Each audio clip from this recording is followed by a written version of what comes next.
Welcome to this explainer. As a historian, I often find that if we truly want to understand a civilization, we shouldn't just look at how they lived when resources were abundant. No, we need to look at how they survived when the world completely turned against them.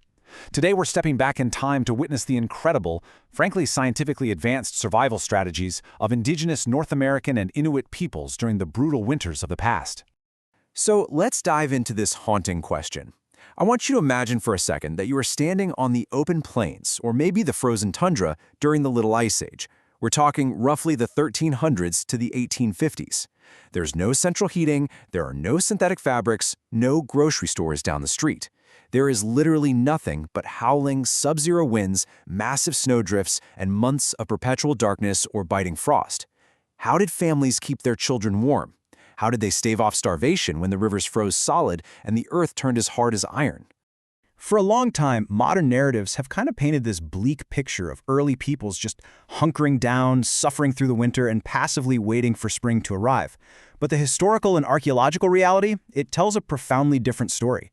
Rather than viewing winter as this time of passive endurance, we have to understand that indigenous survival was an advanced, active application of thermodynamics, biochemistry, and social engineering. It was a highly structured defense against the elements. Let's break this down, starting with our first layer of defense, architectures of winter warmth. The physical defense against the killing cold began with the profound engineering of the winter lodge. People didn't just throw up some walls. They engineered specific microclimates using local materials and aerodynamics. Take the teepee of the Great Plains. It wasn't just a simple tent.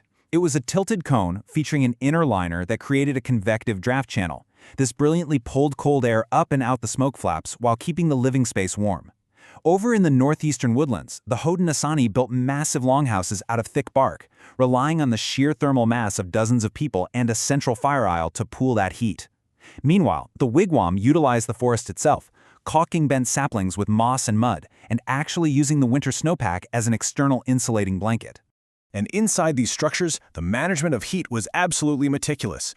Imagine the hiss of water hitting red-hot stones inside a densely insulated wigwam or maybe a Bufek Barmatik in Newfoundland, instantly filling the space with life-saving thermal energy.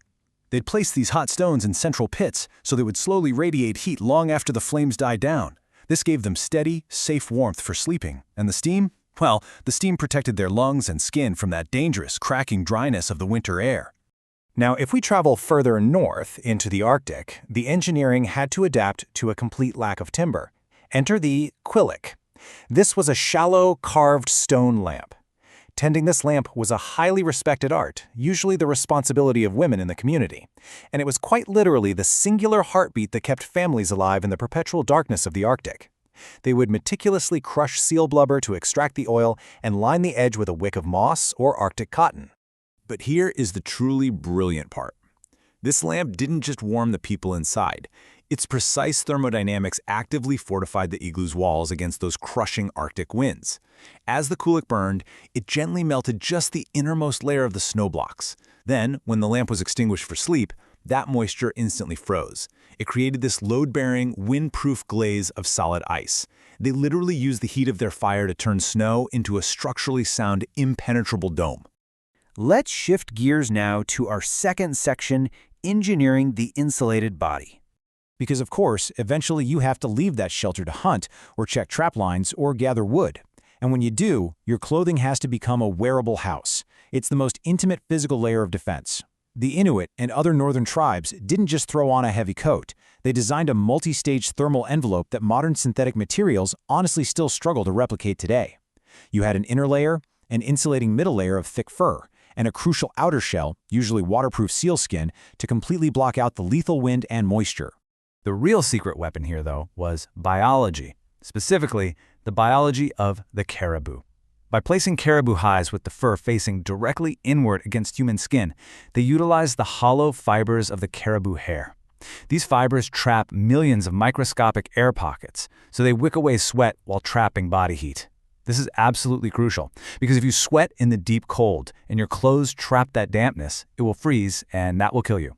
This biomimetic design completely bypassed that danger. Okay, so you're warm. But keeping warm is only half the battle. Which brings us to Section 3, Caloric Mastery and Preservation. How do you avoid starvation when foraging becomes impossible under 3 feet of snow? To understand how populations survive those lean months, we have to look at pemmican. It is an absolute marvel of ancient food science. Developed by tribes like the Cree and Lakota, pemmican was the ultimate MRE, a meal ready to eat, centuries before modern militaries ever conceived of the idea.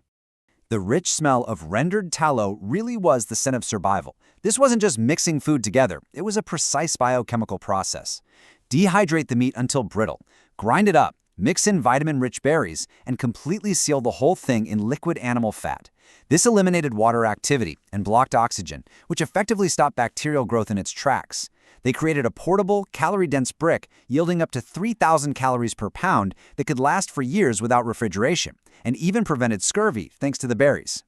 And their methods for storing all this food reveal just a vast, intimate environmental knowledge. They literally turn the freezing landscape itself into an expansive preservation system. In the Great Lakes region, communities dug bottle-shaped caches below the frost line to tap into geothermal stability for storing wild rice. Others used bitter winter winds to naturally freeze dry fish on elevated racks. Some even anchored meat down in cold, oxygen-deprived peat bogs where lactic acid naturally prevented rotting. The frozen landscape wasn't the enemy at all. It was their pantry. Finally, we transition from the physical acts of survival to the fire of the mind in Section 4, the season of storytelling. You see, winter was not simply a time of dark isolation.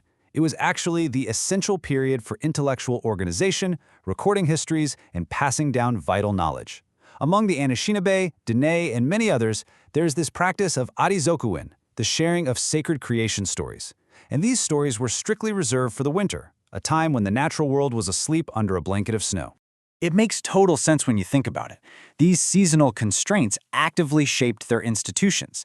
During the summer, everyone is busy working the fields or hunting. Winter forces labor conservation, which frees up time for education. From an ecological standpoint, waiting until winter meant you didn't disturb the spirits of animals by speaking their names while they were awake. And practically speaking, telling captivating, sometimes humorous moral tales kept the children entertained and maintained harmony when dozens of people were confined inside a lodge for months on end. This juxtaposition completely challenges our modern assumptions. Just close your eyes and picture this for a moment. Outside, you have the physical harshness of the Little Ice Age, deadly whiteout blizzards and a frozen, unforgiving landscape. But the interior reality, inside that lodge, you're surrounded by generations of your family. You smell wood smoke and roasted piñon nuts. You feel the radiant heat of the stones. You're listening to elders pass down the ancient knowledge of how the world was made. The world outside was deadly, yes, but the world inside was vibrant, warm, and profoundly connected. Ultimately, what this historical reality proves is that human ingenuity and deep, localized cooperation can overcome environmental challenges that seem almost impossible to us today. By looking at the past, not just as a timeline of dates, but as a living, breathing human experience, we realize that ordinary people possessed extraordinary scientific and ecological brilliance. I want to leave you with that thought to ponder. As we sit comfortably in our centrally heated, insulated modern homes, what ancient lessons about resilience, community, and true harmony with nature have we lost along the way? Thank you so much for joining me on this explainer into the reality of the historical winter season.